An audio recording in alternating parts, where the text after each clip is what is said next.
En nome del Padre, del Hijo y del Espíritu Santo. Amén. Dios te salve María, llena eres de gracia, el Señor es contigo. Bendita tú eres entre todas las mujeres, bendito es el fruto de tu vientre Jesús.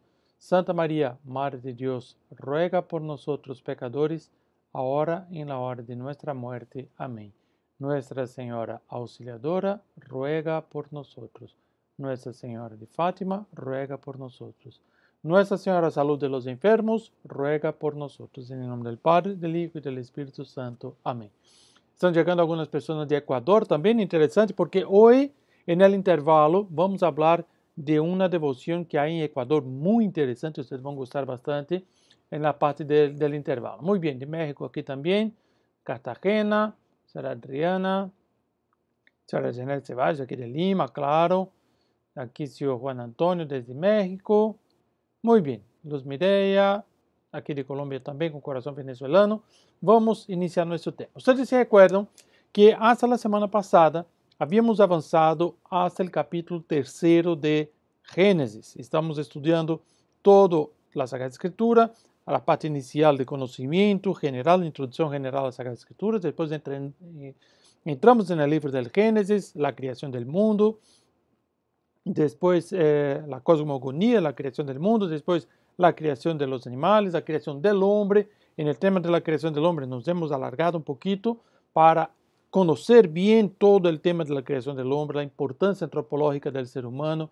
Ahí entra todo un tema de la antropología teológica, que es un tema muy interesante. Si recordemos que el hombre es creado a imagen y semejanza de Dios. Y después hemos visto una cuestión importante que vale la pena recordar aquí, porque eso va a enlazar con nuestro tema de hoy, que es el momento en que el hombre comete el pecado original. ¿Ustedes se acuerdan? Estudiamos eso con detalle, el pecado original, por qué se da el pecado original, lo que explicaba San Máximo Confesor sobre el pecado original, porque muchas personas tienen la idea, sí, porque Adán comió la fruta, entonces parece hasta incluso que es una cuestión, ¿cómo se dice?, de gula, que es una cuestión de comer, que tenía deseo de comer, o de curiosidad, porque quería conocer. No, y no se trata disso. Teológicamente, ¿de qué se trata? De que el hombre quiso saber lo que es bien y mal, decidir lo que es bien y mal, por su propia cuenta, sin rendir cuentas a Dios. Ese es el punto principal. Pero aquí, cuando el hombre peca, ustedes se recuerdan que Dios aparece. Dios aparece y va a anunciar algunos castigos, tanto al varón quanto a la mujer, pero también incluso a la serpiente. Evidentemente a la serpiente los castigos son simbólicos, porque una serpiente no tiene culpa de nada, el demonio es quien ha actuado a través de la serpiente, pero Dios quiso dejar ese símbolo del pecado, la serpiente como símbolo del pecado, para poder marcar durante toda la humanidad la serpiente como el símbolo del mal, como el símbolo del pecado, y por eso está ese castigo divino. Evidentemente no con la intención de castigar el animal, como digo, el animal no tiene libertad, no tiene voluntad y no merece un castigo.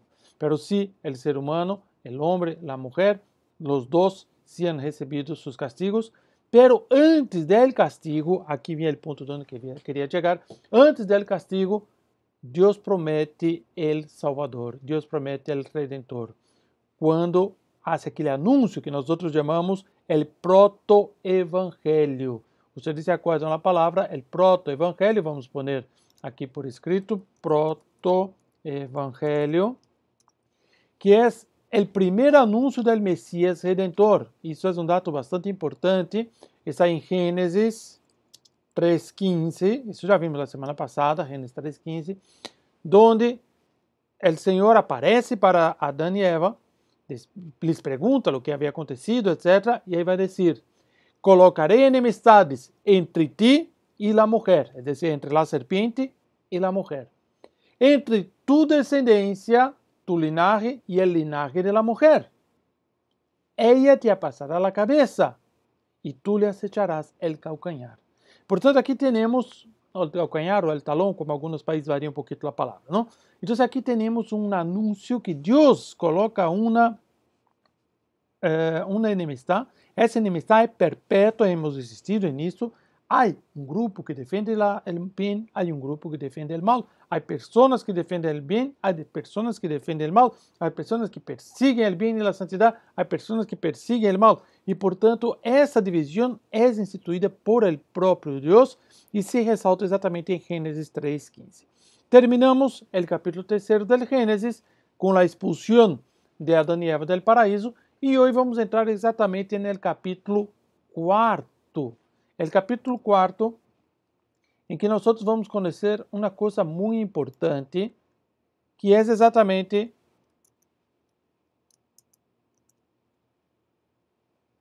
a formação da sociedade humana. Então, aqui nesse capítulo 4 de Gênesis, uno pensa, é a história de Caim e de Abel. A história começa com Caim e Abel, pero aqui devemos ter presente que começa que a história da civilização humana, da sociedade humana, com a consequência do pecado original. E devemos recordar que as Sagradas Escrituras não são um livro de história. Então, não aprendemos em las Sagradas Escrituras, não estudamos as Sagradas Escrituras para saber simplesmente a história, porque Caim era tal, tinha tal característica, Abel tinha tal característica, por que havia feito isso? Se fosse a história de los sumérios, de los babilônios, de los assírios, então eu estou simplesmente conhecendo a história dos judeus. Não se trata disso, sino que se trata de uma revelação divina. Esse é o ponto que devemos ter presente, porque aqui vão entrar nomes de pessoas, Caim, Abel, Set, algumas pessoas que vamos estudar, que vamos conhecer. Sin embargo, devemos ter presente que Deus, quando escreve, quando inspira cada uma das palavras das Sagradas Escrituras, nos está ensinando uma verdade. E vai ser muito interessante porque o modo como vamos abarcar, como vamos abordar o tema, vamos ver que nos vai abrir os panoramas, nos vai abrir o horizonte sobre o tema de Caim e de Abel. Nós sempre escutamos Caim e Abel, tanto que há gente que se confunde e diz, porque foi Abel que matou Caim ou foi Caim que matou Abel? Todos, até os ninhos, conhecem essa história de Caim e de Abel. Sin embargo, muitas vezes não temos presente a dimensão revelatória, a dimensão salvífica, a dimensão teológica desta realidade que parece simplesmente uma peleia entre irmãos que terminou de uma maneira muito trágica, mas uno poderia dizer é uma peleia, quantos irmãos se peleam por aí e fazem coisas hasta mais graves. Não se trata de uma peleia entre irmãos, sino que trata de uma divisão da sociedade humana entre duas correntes. Se acuerden que nosso Senhor Jesucristo, quando por primeira vez aparece de público, primeira vez Cristo aparece de público no templo, o profeta Simeão toma nosso Senhor Jesucristo nas mãos e que disse: este será signo de contradição. Delante de este não há meio caminho, ou se é de Cristo, ou se é contra Cristo. A carta aos Hebreus nos habla de la palavra. Se recuerden de que no Evangelho de São João nos diz que no princípio era el verbo, no princípio era a palavra. Cristo é a palavra de Deus. E, portanto, quando a carta aos Hebreus habla de la palavra, está hablando de nosso Senhor Jesucristo. Então, a palavra divide, diz a carta aos Hebreus, usa uma expressão muito interessante, a palavra é como uma espada de doble filo. Donde vai? Divide. Donde vai? São duas partes. Então, aqui é interessante que quando observamos o nascimento da sociedade humana, tínhamos Adão e Eva, começa a nascer seus filhos, começa a formar-se a sociedade humana, começa a formar-se bajo este panorama de duas sociedades. Uma ciudad de Deus, uma ciudad del diablo. Vocês se acordam dessa expressão de San Agustín, em um livro importantíssimo de San Agustín chamado Ciudad de Deus. É um livro largo, grande, extenso, muito profundo, em que San Agustín, dentre outras doutrinas, sintetiza esse aspecto. O lugar onde os homens fazem a vontade de Deus, a cidade de Deus. O lugar onde os homens fazem a vontade do mal, do demônio, a cidade humana. E, portanto, aqui isso já começa a definir-se nesse momento da história da humanidade. O capítulo 4 del Gênesis descortina, portanto, a nossos olhos o panorama da sociedade humana depois de que eles foram expulsos do paraíso. Depois que foram cerradas para os homens as portas do paraíso, vocês se acordam que se coloca 2 querubines de fogo, Deus deixa 2 querubines e uma espada, uma llamarada de fogo. E aqui é todo um símbolo de los querubines, de la llamarada de fogo, que defendem o paraíso. Alguém pode dizer, irmão, isso é simbólico? Podemos considerar simbólico ou literal. Não vamos discutir isso. Vamos ao sentido teológico. O que significa isso? Deus já não permite ao homem que retorne para manter a vida, que retorne a comer del fruto de la vida, é decir, a imortalidade que o homem tinha no paraíso está completamente perdida. O homem já não pode volver ao paraíso. O homem perdeu todos os dones que tinha no paraíso e esta perda foi definitiva. Definitiva por la justiça de Deus. Pero por la misericórdia, Ele nos vai enviar a nosso Senhor Jesucristo e por isso o pregão pascual vai dizer de uma maneira muito interessante, estamos já nos acercando da Páscoa e na Páscoa, na vigília pascual, preste bem atenção nessa frase muito importante. O feliz culpa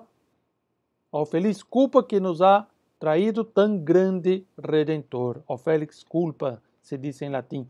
Portanto, de la culpa de Adão e Eva, nos ha venido tão grande Redentor. É muito interessante que tenhamos isso presente quando analisamos essa gênese da sociedade humana. Me estão perguntando da separata número 7 todavia não é publicado, porque eu estou com bastante trabalho e terminei de preparar esse tema hoje. Me falta completar um pouquinho o tema, que não vamos terminar hoje, pero a separata eu vou publicar depois que termine o tema do capítulo 4 completo. Então, durante essa semana, ou quizás incluso na próxima semana, eu vou pôr já disponível. Quando vocês entrem na página e podem verificar. Infelizmente, hoje, todavia não é publicado. Bem? Bom, vamos seguir aqui. O tema é bastante interessante. Então, aqui começa a quedar clara a enemistade anunciada no proto-evangelho. Essa enemistade entre o linaje da mulher e o linaje da serpente. Quando começam a nascer os seres humanos, já começa a quedar claro esta separação. Porque vemos, quem é o primeiro ser humano? Caim. Aqui está representado a mulher que pisa a la serpente. O embate final. Vocês se acordam? Linaje da serpente, linaje da mulher. O linaje da mulher vai destruir, vai aplastar a cabeça da serpente. Então, é representado aqui de uma maneira gráfica, de uma maneira interessante, e está representado os dois linajes. O linaje da mulher, que pisa a serpente, e o linaje da serpente, que intenta herir seu talão. O linaje da serpente está representado aqui por quem? Evidentemente por Caim. O linaje da mulher, representado por Abel.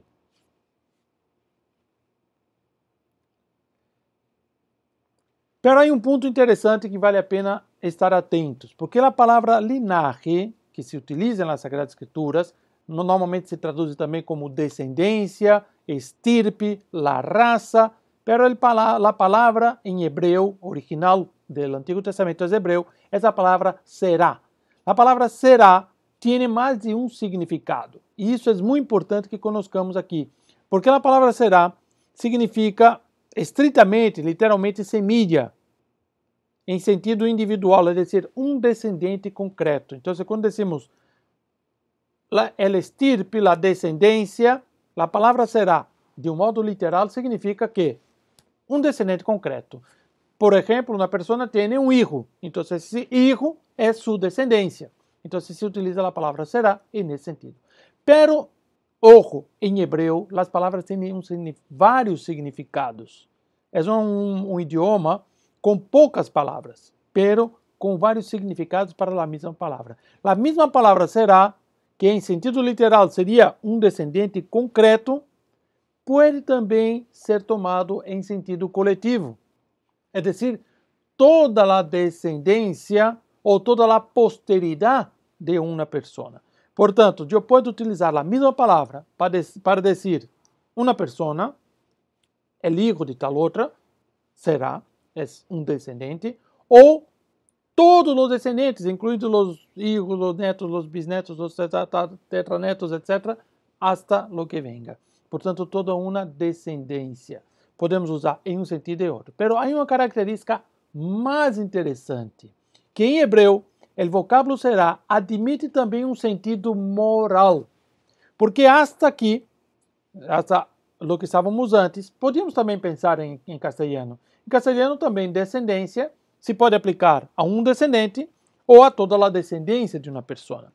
Pero essa característica que existe no hebreu não existe em nosso idioma, nem em espanhol, nem sequer em português, que é o sentido moral. Admite um sentido moral, que significa o conjunto de pessoas que persiguen o mesmo objetivo. Então, a palavra será, a palavra que utiliza as Sagradas Escrituras para dizer o linaje, a estirpe, a descendência da mulher, o linaje, a estirpe, a descendência da serpiente, também se deve entender em um sentido moral. E no caso da serpiente, é evidente que se está falando em um sentido moral. É evidente. Não se está falando de los hijitos de la serpiente, aqui está representado, não, as serpentitas. Não é disso. Deus não está colocando uma enemistade entre a mulher e os hijitos da serpiente. Não. Deus está colocando uma enemistade entre a mulher e aqueles que persiguen, que siguen o mal. E é interessante, uma pessoa me comentava isso hoje, é interessante que hoje, exatamente Dia Internacional da Mulher, estamos analisando esse aspecto onde vemos a importância que Deus dá à mulher. Não no sentido, a mulher, feminismo, etc., não. Como centro da humanidade. Se recorde que Eva é madre de todos os viventes, que a Virgem Maria viene como caminho para a entrada de nosso Jesus Cristo em la história da humanidade, e no Gênesis Deus enlaça a venida de Cristo com a figura da mulher.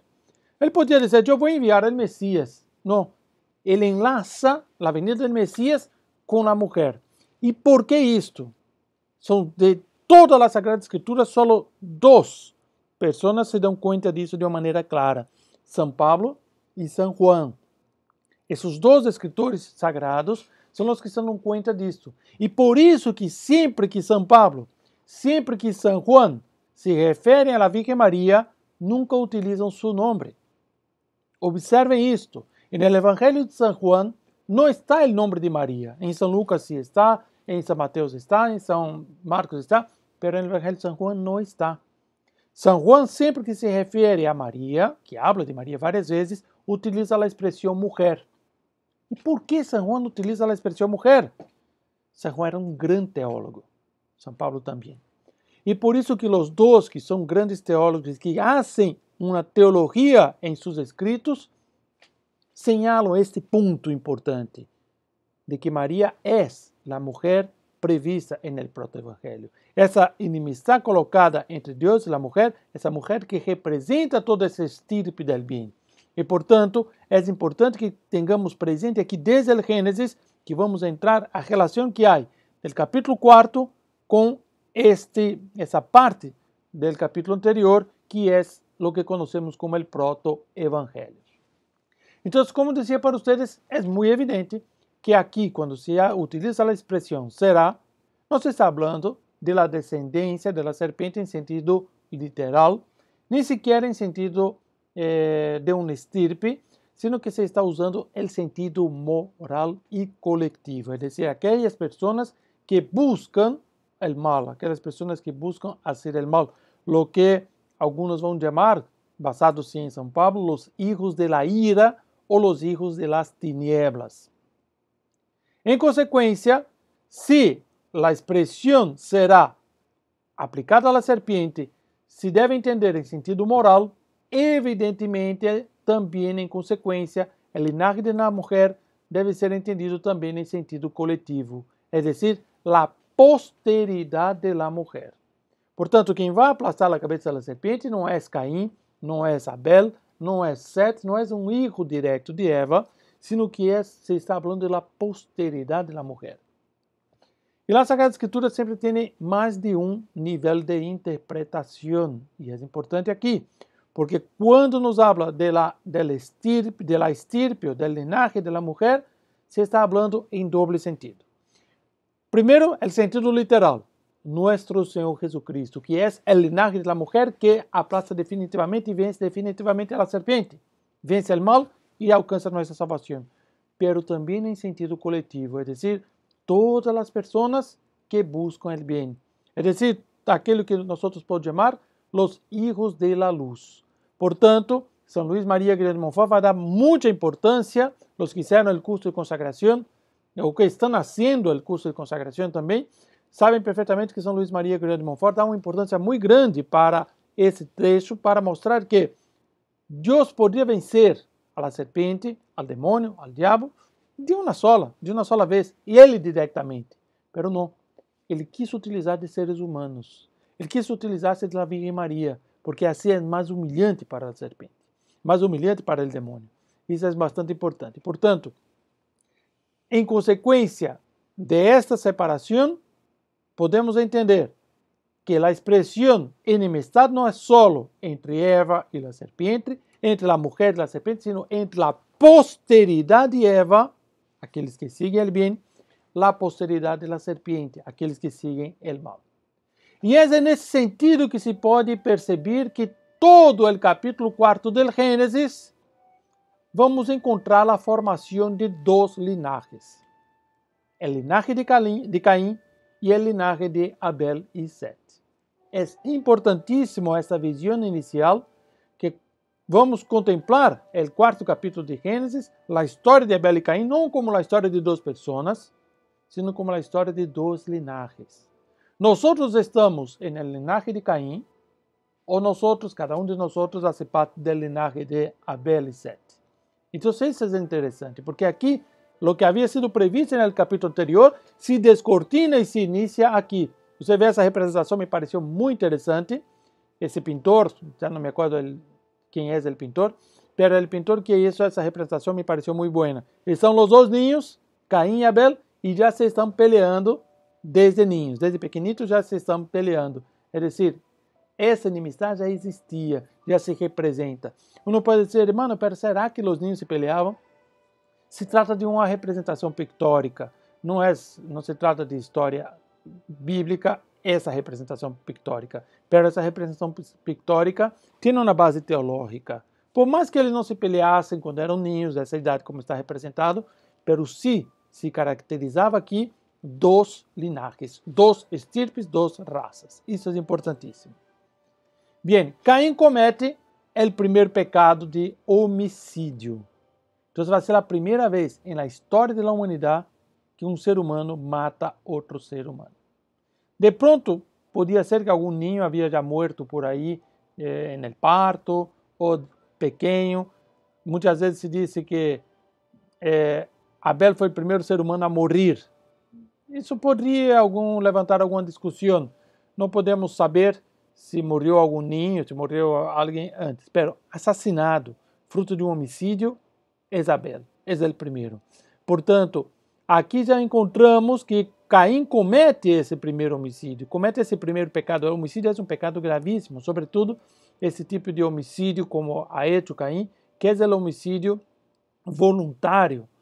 Existem homicídios, evidentemente todo homicídio é malo, todo homicídio é pecado, pero imagine-se, não sei, alguém te agride e você para defender-se termina te quitando a vida da outra pessoa, está mal, não está bem, ou às vezes pode ser legítima defesa, mas digamos que não foi propriamente legítima defesa, você se passou e cometeu um homicídio.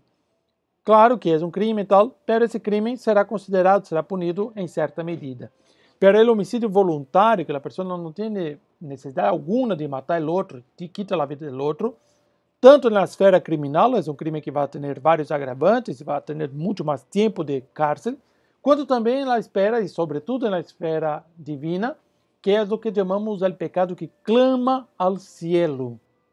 E, portanto, aqui encontramos que Caim já representa a los hijos de la tiniebla, el linaje del mal, el linaje de la serpiente, que entra em combate. Se acuerda que dizia, herirá tu talão, herirá su calcanhar. Então começa aqui, e não é herir de pouquito, porque quando habla que a serpiente vai herir o calcanhar de Maria, o calcanhar da Virgem, da mulher, sempre pensamos que se vai ser um um riesgo, vai ser herir um pouquinho, tal, porque a palavra herir nos parece sempre uma coisa muito sencilla, pero não. Mire qual foi a primeira herida que hace a serpiente al linaje de la mujer. Fue el asesinato del primer hombre. Fue el asesinato de Abel.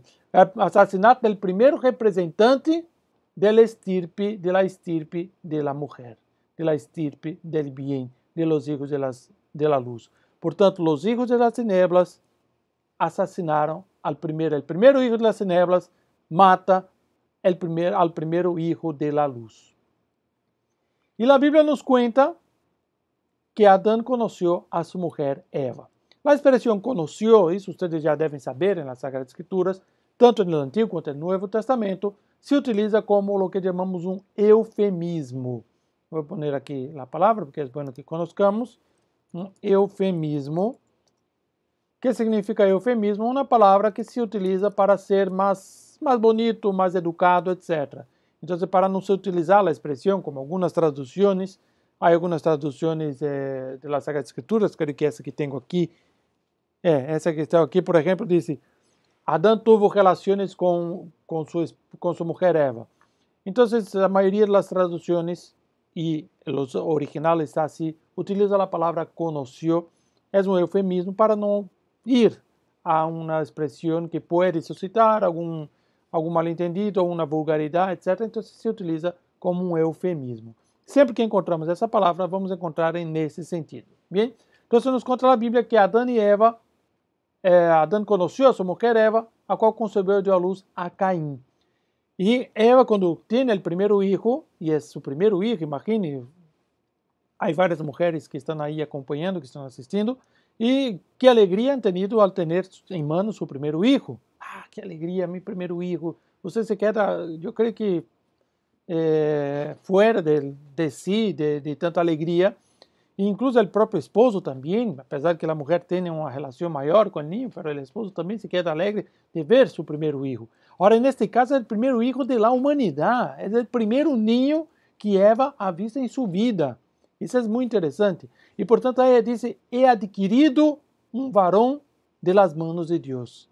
E por isso, o nome, Quaham, que vem do hebreu, e claro, isso tudo está escrito em hebreu, ela vai utilizar e vai dar o nome de Caim, que vem disso, significa aquele que foi adquirido de Deus. Há aqui uma primeira discussão sobre se Caim foi realmente o primogênito ou se Adão e Eva han tenido outros filhos antes. Então, aqui existe essa discussão. Muitas vezes os autores discutem. Será que Caim foi efetivamente o primogênito, foi o primeiro filho de Adão e Eva? Ou será que eles já tinham vários filhos e a Sagrada Escritura nos habla de Caim por alguns motivos de revelação, para poder revelar uma verdade de fé? Existe essa discussão, existem as duas posturas, existe uma discussão sobre isso, pero antes de entrar nessa discussão, vamos fazer um descanso porque já está na hora de nossa pausa para o café. Então, vocês se recordam que eu falei ao início de que na pausa para o café de hoje íamos falar sobre o Senhor de la Buena Esperança. É uma devoção muito interessante de Equador. Aqui estou iniciando. Outra pessoa, José Fernando, não encontrou a separata. Infelizmente não está publicada a separata. Eu vou publicar em breve e vocês podem depois buscar na página. Para os que não têm a página, como é? Bit.ly.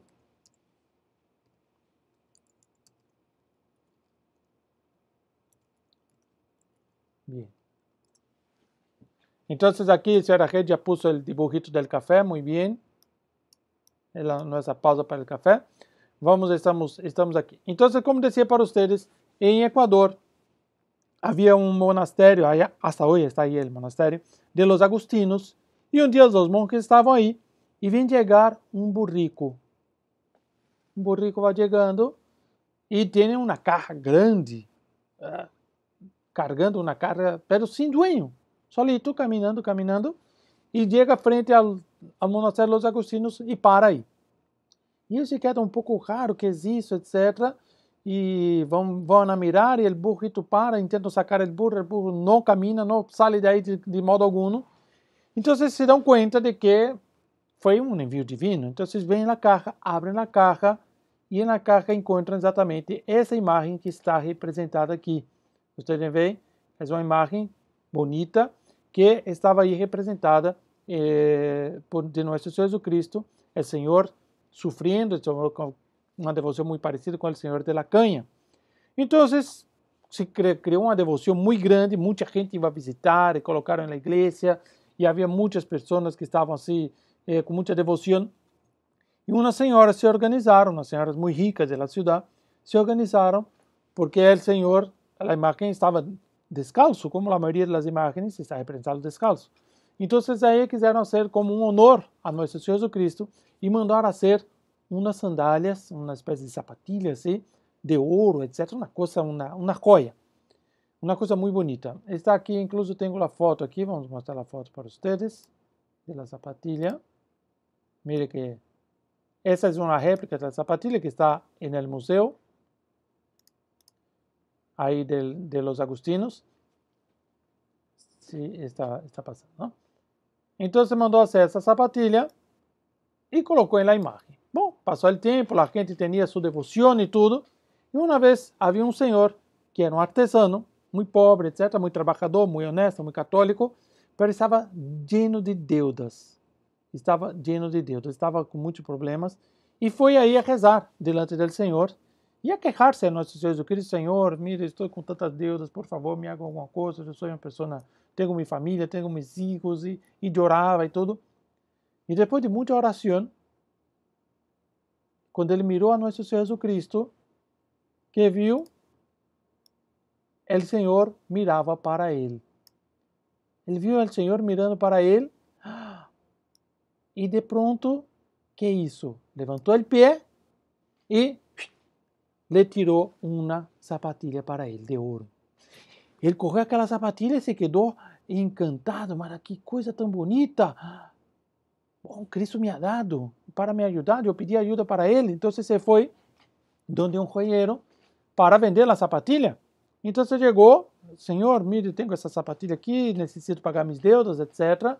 E o joieiro diz, está bem e tudo, isso é o que se chama um penhor, le dá um dinheiro e para depois devolver, se não devolve se queda com a joia, etc. Muito bem. O homem se foi contento a pagar suas deudas e o joieiro chamou a polícia.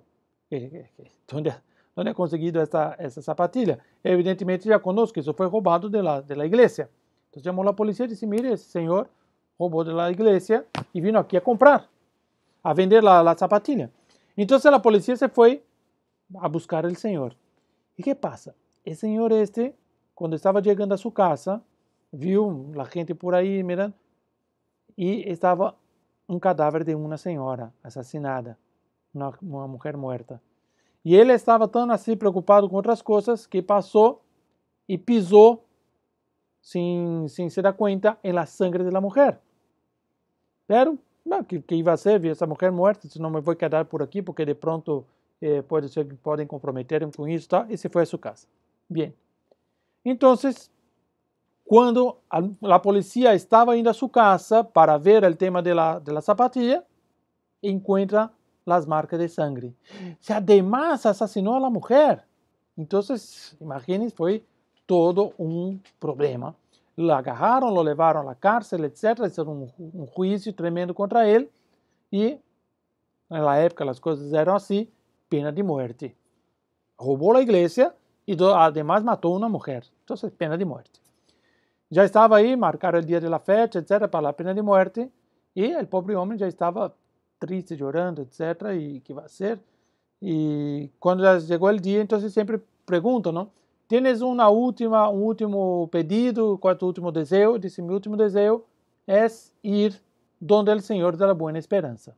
Então, a polícia foi aí com todas as pessoas, com os soldados, os juízes foram juntos, a família del Senhor, todo, delante do Senhor da Buena Esperança. E aí, o Senhor começou a chorar e a pedir, Senhor, agora está pior a minha situação, você me ajudou, e agora vou demais a la cárcel, vou ser morto. vai ser condenado à morte. Senhor, por favor, etc. Começou a chorar e toda a gente mirando, os juízes, os guardias, os policias, etc. Todo mundo mirando. E nesse momento que passou, o Senhor levantou o outro pé e lhe tirou a segunda sapatilha, delante de todos. Quando se viu o milagro, todos viram que havia sido realmente um milagre de Deus. Então, claro, soltaram o homem no momento, lo alabaram, e toda a cidade passou a ajudá-lo. Quando ele necessitava qualquer coisa de um emprego, de trabalho, lhe conseguiram tudo. As sapatilhas, evidentemente, foram devolvidas à igreja, pero toda a gente colaborou com este homem, e esse homem viveu bem, e se quedou esta devoção, Senhor de la Buena Esperança. Ele havia perdido a esperança, estava condenado à morte, pero o Senhor lhe tirou a sapatilha, primeiro, quando tinha as deudas, segundo, quando estava condenado, e ele se livrou. Portanto, é uma devoção que nós outros devemos ter também. Muito bem, então assim com isso já hicimos nosso descanso.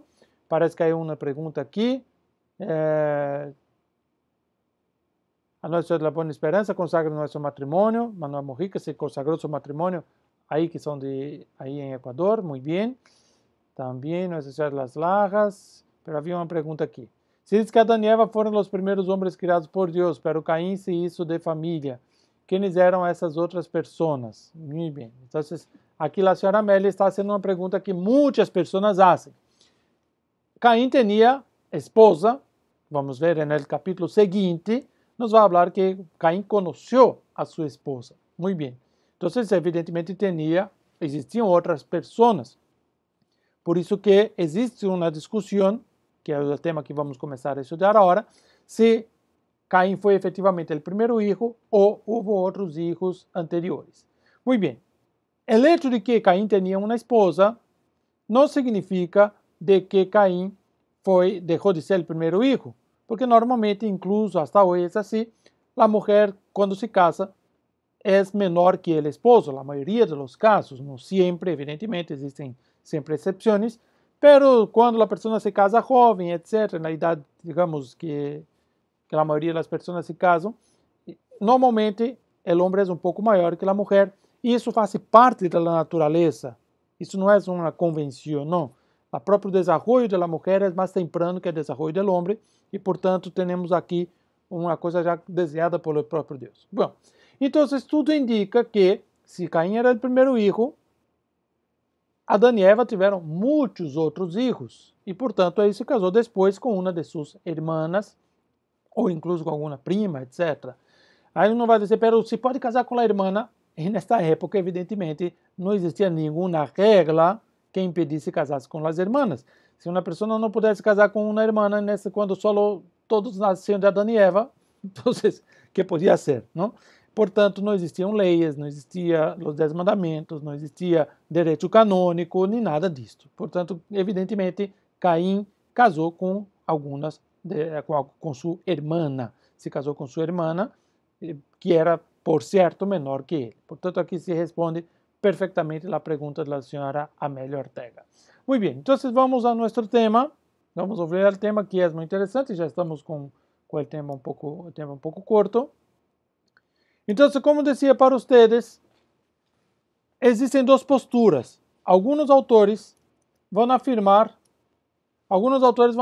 que Caim não foi o primeiro filho, não foi o primogênito, sendo que Adão e Eva tiveram muitos filhos, e entre eles, Caim e Abel, e as Sagradas Escrituras nos habla de Caim como primeiro, por el hecho de que Caim tem uma representação para a revelação divina, para a história da salvação, e por isso que seriam colocados primeiro o nome de Caim.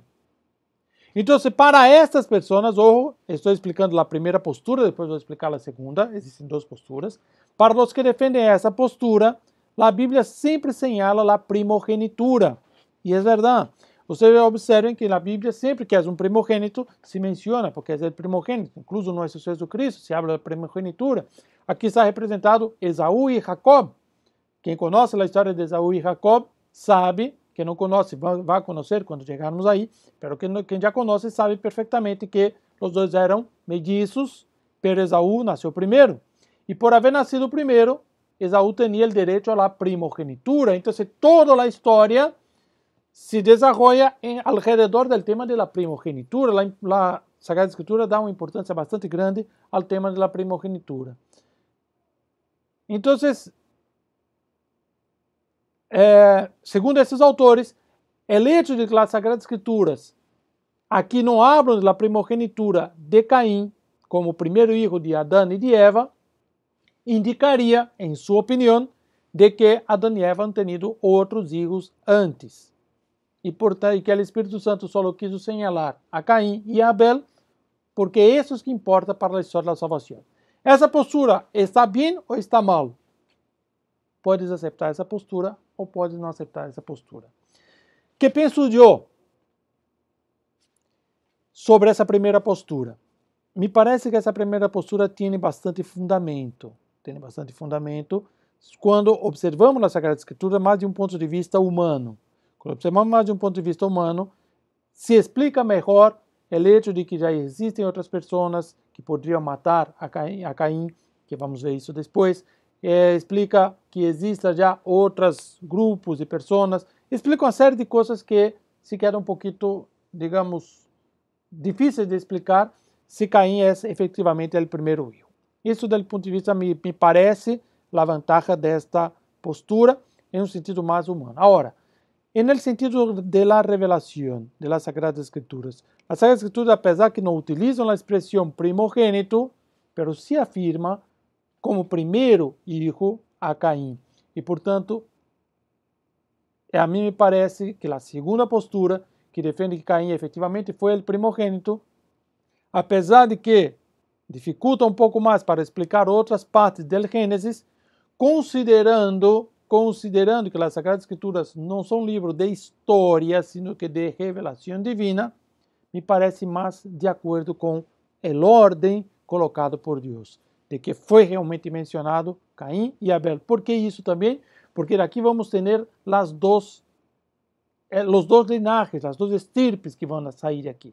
E, portanto, vamos à segunda postura. Evidentemente, cumprindo o mandato, agora, evidentemente, um detalhe que é importante, é que, cumprindo o mandato de Deus, a Bíblia nos diz que Adão e Eva tiveram muitos filhos e hijas. Portanto, se Caim e Abel foram os primeiros, depois de eles, evidentemente, eles tiveram muitos e muitos hijos. O mandato de Deus foi crescer e multiplicar-os, llenar a face da terra. Portanto, com Adão e Eva não havia nada dessa história de controle de natalidade. Não havia nada dessa história de não pode ter filhos que não sei quanto. Não, pelo contrário. Eles tinham o máximo de filhos que fora possível. Pero eles tinham como manter. Deus havia dado toda a terra. Nessa época não havia salário, colégio, nada disso esses problemas que nós temos hoje. Não. Então, Adão e Eva han tenido muitos e muitos filhos. A Bíblia nos diz que Caim foi o primeiro, Abel foi o segundo. Que Sete, que vamos ver depois, não disse que foi o terceiro. Aí sim, efetivamente, Sete, a Sagrada Escritura não nos diz quando nasce, mas depois de que Caim matou Abel e, portanto, muitos e muitos anos depois. Não sabemos em que idade também se ha dado esse assassinato de Caim, que mata a seu irmão Abel, não sabemos. Sempre pensamos que os dois eram jovencitos, pero pode ser um pouco depois também. Não sabemos esse dado cronológico. Bom, outros autores, portanto, vamos à segunda. Daqui a pouco respondo a sua pergunta. Outros autores, portanto, a segunda postura, compreendem que a sequência vem no capítulo 3 e luego do capítulo 3 já se inicia o capítulo 4 com essa afirmação de que Adão conheceu a sua esposa Eva e tiveram um primeiro filho, conduz a considerar a primogenitura de Caim e a Abel como o segundo filho. Portanto, esta segunda postura é mais de acordo com o que está em las Sagradas Escrituras. Bem, algumas pessoas estão fazendo perguntas de coisas que vão vir depois. Então, não vamos responder essas perguntas, senão se queda confuso nessa explicação. Se eu começo a dar uma explicação do que vem depois, ao final do capítulo, então se queda confuso na explicação. Aqui, se a pergunta da senhora Maria Esmode, se está totalmente de acordo, porque ele está perguntando porque há uma postura, há umas pessoas que pensam que Caim seria um grupo e Abel seria um grupo, e não um indivíduo e um indivíduo. Evidentemente, há pessoas que têm essa postura, pero ojo, sempre que existe um grupo, há um primeiro desse grupo. Então, se temos, por exemplo, uma ordem religiosa, é um grupo, pero há um fundador ou uma fundadora. Temos uma banda de malfeitores, de bandidos. Sempre há um primeiro que é o jefe, que os outros se aglutinam ao redor de eles. Então, tanto do lado do bem quanto do lado do mal, sempre temos uma persona que centraliza e que inicia esse grupo. E, portanto, efetivamente, aqui podemos entender que Caim é uma persona, não um grupo, pero que dá origem a um grupo, que dá origem a um linaje, a um estirpe. Abel é uma persona, pero que dá origem a um estirpe. Então, não vamos pensar que um grupo de pessoas matou um grupo de pessoas. Não, aí já seria uma guerra, já seria uma coisa totalmente diferente e estaríamos ultrapassando o que nos permite interpretar as Sagradas Escrituras. Então, efetivamente, Caim e Abel, as Sagradas Escrituras nos estão falando de duas pessoas. Como já expliquei para vocês, sempre a importância é mais a enseñança religiosa que o hecho histórico, digamos, os detalhes históricos, pero aqui sim devemos pensar em duas pessoas, Caim e Abel. Pero duas pessoas que iniciam dois caminhos. Muito bem.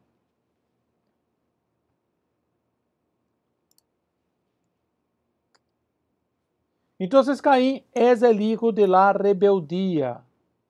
Caim, claro que não é hijo del pecado, porque Adão e Eva não cometeram um pecado ao ter esse hijo, pero é o primeiro hijo depois del pecado original. E é muito simbólico que, havendo Adão e Eva cometido o primeiro pecado, o pecado original, quando lhe nasce o primeiro hijo, esse vástago seja o primeiro vástago depois do pecado. E é representante do espírito del mundo. Então, é importante esta expressão aqui, porque Caim representa o espírito del mundo. Já escutamos tanto falar da expressão mundanismo, porque Caim se preocupa com as coisas del mundo. Mientras que Abel, el segundo, é heredero de las promessas mesiânicas.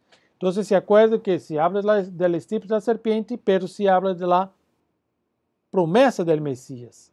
E essa promessa del Messias, que é a primeira pessoa que tem fé no Messias, vai ser Abel. Abel vai ser esse herdeiro de las promessas messiânicas e a sangre de Abel clama a los cielos. E é por isso que a carta a los Hebreus vai relacionar a sangre de Abel com a sangre de Cristo. Vocês se recordam que quando estávamos no início do curso, les hablé de la carta a los Hebreus. É importantíssima a carta a los Hebreus. É o primeiro tratado teológico da Igreja. O primeiro tratado teológico da Igreja Católica é a carta a los Hebreus. E na carta a los Hebreus há uma relação entre a sangre de Abel, que clama a Deus, e a sangre de nosso Senhor Jesucristo. A expressão é muito interessante. A carta a los Hebreus diz que a sangre de Abel é mais que a sangre de Abel clama a Deus, pero que a sangre de Cristo é mais eloquente que a sangre de Abel. Essa é a expressão da carta aos Hebreus, está aí, capítulo 11, versículo 4. Les recomendo depois ler um pouquinho essa parte, porque há um paralelo entre o capítulo 4 de Gênesis e essa parte do capítulo 11 da carta a los Hebreus, que faz essa referência e essa relação de Abel com nosso Senhor Jesucristo. Um dado importante é que estes hechos históricos de Caim, que mata Abel, etc., tudo isso se dá na pré-história. E nesta época não havia escritos. Adão e Eva não sabiam escrever, não havia escritura. Caim não sabia escrever, Abel não sabia escrever. Nessa época não existia nada escrito e, portanto, estamos falando literalmente da pré-história. E o autor sagrado, quando põe por escrito, aí evidentemente há discussões, mais ou menos por el ano 1000 a.C., ou por el ano 600 a.C., há discussões, mas na época em que o autor sagrado põe por escrito, aí sim já estamos na história. E quando ele põe por escrito, recompila as tradições e não trata de fazer um sentido histórico estricto, sino que traslada um pouco a história para relatar coisas de sua época, para mostrar com a figura, com a situação que já existia em época que ele escreve. Como entender isto? Vocês já han visto muitas vezes, muitas pinturas que representam Nossa Senhora, Nosso Senhor Jesus Cristo, etc., com roupas da Renascença. Então, o nascimento de Nosso Jesus Cristo e os Reis Magos estão com corona, com roupas que não existiam naquele tempo. A Virgem Maria, quantas Madonas, né? Em Itália chamam la Madonna, quantas imagens da Virgem Maria la vemos com o cabelo, com o modo de vestir-se, etc., característico que utilizavam as mulheres em Itália nessa época. A maioria dessas pinturas famosas são da Itália, o Renascimento começou em Itália, depois as pinturas francesas com as roupas francesas, as pinturas holandesas com as roupas holandesas, e assim sempre vamos ver, incluso, interessante, porque em Japão, a gente que está nos acompanhando de Japão, se vê representada a Virgem Maria com roupa japonesa e com os olhos como se fosse japonesa também, em China também. E, portanto, lo mesmo que muitas vezes hacemos com uma representação da Virgem Maria, de Nosso Jesus Cristo, aqui hace o autor sagrado quando habla de Caim e Abel, pero utiliza figuras já de sua época, como vamos encontrar aqui. Porque na época de Caim e de Abel, por exemplo, não existia agricultura, não existia rebanhos, criação, pecuária, pastoril. Abel era pastor. E nessa época viviam de la caça, viviam de comer as frutas que estavam por aí. E, portanto, pensar em um rebanho que se cria, etc., evidentemente podia ter um animalito que criava tudo. Mas não é como em outra época, onde já escreve o autor sagrado. Portanto, o autor sagrado nos vai contar a história de Adão e Eva, pero no ambiente em que vive o autor sagrado. Isso é um ponto importante. E nos dá exatamente para que podamos entender o origem da humanidade através das Sagradas Escrituras. Essas atividades, como a agricultura, como a pecuária, a criação de animais, são muito posteriores aos tempos de Adão e Eva, pero sim são contemporâneas à época da Escritura Sagrada, a época que foi colocado por escrito nas Sagradas Escrituras. Portanto, aqui entendemos que o autor sagrado está contando tudo isso, uma realidade histórica, pero ao modo como já vive em sua época. Isso é importante para que podamos entender algumas coisas que vão vir depois. Muito bem. Então, para a próxima classe, vamos entrar em um tema muito interessante, porque no Gênesis nos habla por primeira vez o tema do sacrifício.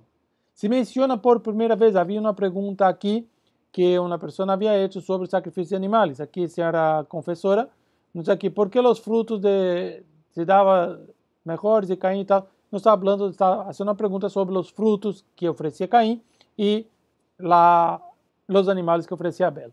Será que é porque Caim oferecia frutos? Então, se Deus não gostou de fruto, ele gostava de animal, Deus queria mais carne que frutos? Não se trata disto. O que representa essa questão dos frutos e dos animais?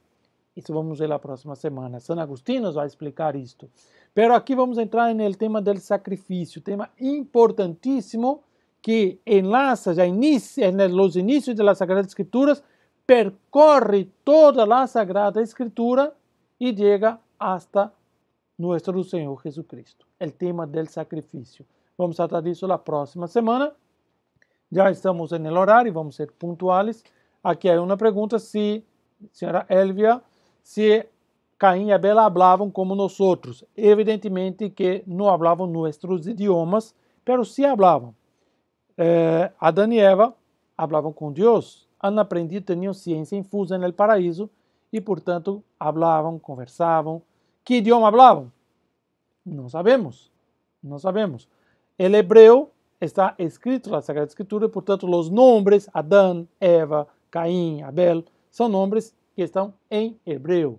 Não significa que seus nomes eram esses, porque eles hablavam, sim hablavam, mas evidentemente não hablavam hebreu, não hablavam nossos idiomas, tinham algum idioma que nadie sabe que idioma hablavam, isso é impossível de saber, porque não havia sequer escrita nesse tempo, é totalmente impossível de saber.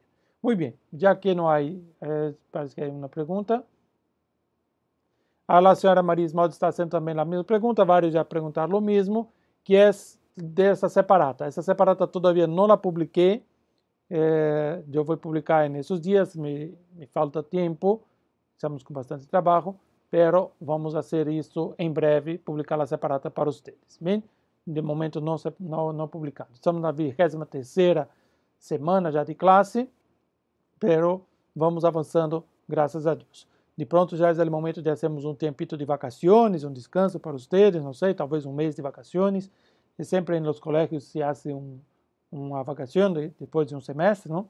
Então, de pronto, vamos pensando nisso de fazer, de pronto, um mês de vacações, uma coisa assim. Vamos fazer a oração para finalizar. Em nome do Padre, do Hijo e do Espírito Santo. Amém. Deus te salve Maria, llena eres de graça, o Senhor é contigo. Bendita tu eres entre todas as mulheres e bendito é o fruto de tu ventre, Jesús. Santa Maria, Madre de Deus, ruega por nós pecadores, ahora en la hora de nuestra muerte. Amén.